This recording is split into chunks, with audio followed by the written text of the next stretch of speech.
Баршаңызға сәлем, каналыма қош келдіңіз. Бүгін сіздермен өте дәмді, оңай жасалатын банофи пай пирогын жасайтын боламыз. Рецептіні міндетті түрде соңына дейін қарап, каналыма тіркеліп қойды ұмытпаңыздар. Ең алдымен ұнымызды міндетті түрде ұн илеуіштен өткізіп дайындап аламыз. Бізге керегі 180 грамм ұн. Соны алдын ала таразбен өлшеп, барлығын дайындап аламыз. Міндетті түрде елеуіштен өткізіңіздер, өйткені елеуіштен өткен ұн өте керемет, жақсы көтерілетін болады. Содан соң салқын сары майымызды үккіштің ірі жағынан өткізе отырып дайындап аламыз. Сары майымызды міндетті түрде ұнға аунатып өткізсеңіздер, сары майларыңыз еріп кетпейтін болады.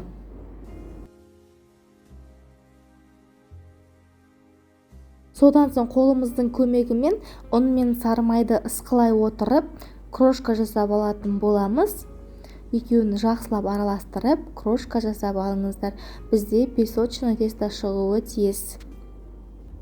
Мінекей бізде осындай қамыр шығады. Енді осы қамырымызға қантты ұнтағымызды саламыз және де шым-шым тұзымызды салып, осы құрақ өнімдерімізді бір жақсылап араластырып жібереміз. Содан соң 2 жұмыртқаның саруызын қосып, барлығын жақсылап араластырып, қолымызбен қамыр илейміз. Артық еш нәрсе қосудың қажеті жоқ. Осының барлығын жақсылап иін қандырып илесеңіздер, бізде өте жұмсақ, сондай керемет қамыр шығатын болады. Дайын болған қамырымызды целлофанға салып, 1 сағатқа, кем дегенде жарты сағатқа тоңазытқышқа салып қоямыз.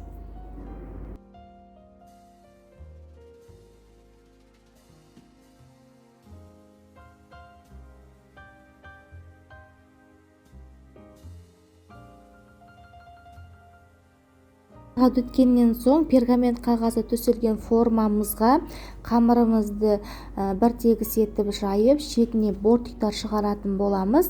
Менде форманың диаметрі 26 диаметр.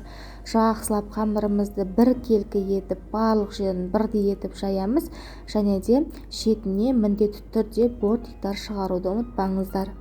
Мінекей осылай шығарып алғаннан соң, енді қамырымыз әдемі көрінуі үшін үстін осылай шанышқымен тегістейміз, және ішкі жағында осылай шанышқымен әдемілеп шықсаңыздар болады. Міндетті түрде шанышқымен осылай тесіп шығамыз да, алдын ала қызып тұрған 180 градус пеште 20-25 минут шамасында пісіріп аламыз.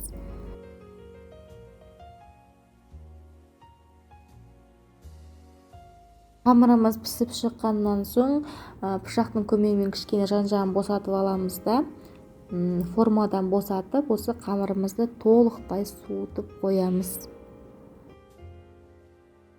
Толықтай суығаннан соң, сапалы вареный сгущенкамызды салып, қою түрін таңдаңыздар. Сгущенканың барлық жеріне бір тегіс етіп жағып шығамыз. Содан соң бізге 2 дана банан керек болады.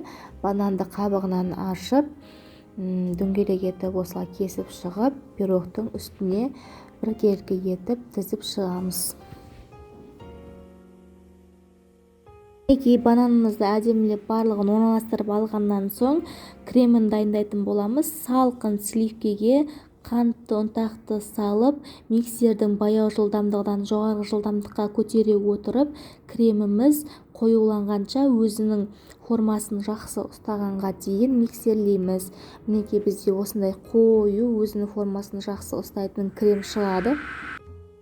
Енді осы кремімізді кондитерлік мешокқа салып, пирогымыздың бетіне салып шығатын боламыз. Менде насадканың номері вупи пайдың насадкасы. Осылай дөңгелек формамен барлық жеріне қысып, әдемілеп орналастырып шығамыз.